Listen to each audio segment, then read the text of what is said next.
Δεν κράζω εγώ. Λέω αλήθεια, αλήθεια, αλήθεια εγώ. Δεν κράζω εγώ. Λέω αλήθεια μόνο, λέω αλήθεια μόνο. Που το δημοτικό ως το λύκειο περιπέζαμε. I didn't really have any friends. Δεν είχα φίλους, έτσι έμαθα λόγω του bullying. Όταν ήμουν και εγώ μικρός, ήμουν θύμα bullying. Δεν είχα φίλους στο σχολείο, γενικά δεν είχα φίλους. Πες το του Τζέι να μην μιλάει πολύ. Τα λέει πίσω πλάτα είναι πάλι αδερφή. Πες το του Τζέι να μην μιλάει πολύ. Κλαίει για το bullying, θα σου πω γιατί. Γιατί το λυπάστε και κάνετε σаб. Δεν το βλέπω καν, γι' αυτό κάνω dab. Απέτυχε να κάνει καριέρα rap. Και κάνει το βλάκα για να πάρει σаб. Δεν βγαίνει από το σπίτι του στην Αγιανάπα. Για να μην βγάζετε τις φωτοτσάμπα.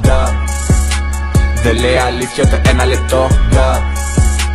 Που λέει την ψυχή του για 1€. Άμα ξαναπεί για bullying, στορκίζομαι πως θα ξεράσω. Όταν πήγε στην μπάνια τον κάναν κομπάσω. Τον εξαφανίζω για πλάκα μα κλάσω. Κάνει 6 μήνες ένα comment zone. Εγώ αστείο το βρίσκω.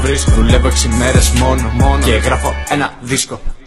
Δεν κράζω εγώ. Λέω αλήθεια, αλήθεια, αλήθεια εγώ. Δεν κράζω εγώ. Λέω αλήθεια μόνο, λέω αλήθεια μόνο. Φτιάχνει κανάλι στην κομμένα του για να βγάζει διπλά λεφτά.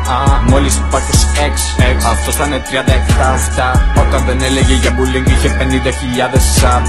Τώρα το λέει κάθε μέρα, 500 κάπου good job. Πείτε μου πόσες φορές το έχει πει. Βαρέθηκα να έχω το ίδιο βιολί.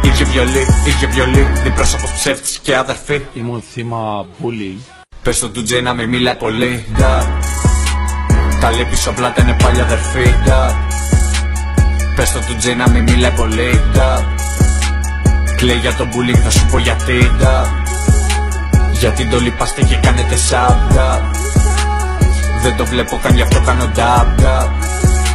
Απέτυχε να κάνει καριέρα rap. Και κάνει το βλάκα για να πάρει σаб. Δεν κράζω εγώ. Λέω αλήθεια, αλήθεια, αλήθεια εγώ. Δεν κράζω εγώ. Λέω αλήθεια μόνο, λέω αλήθεια μόνο.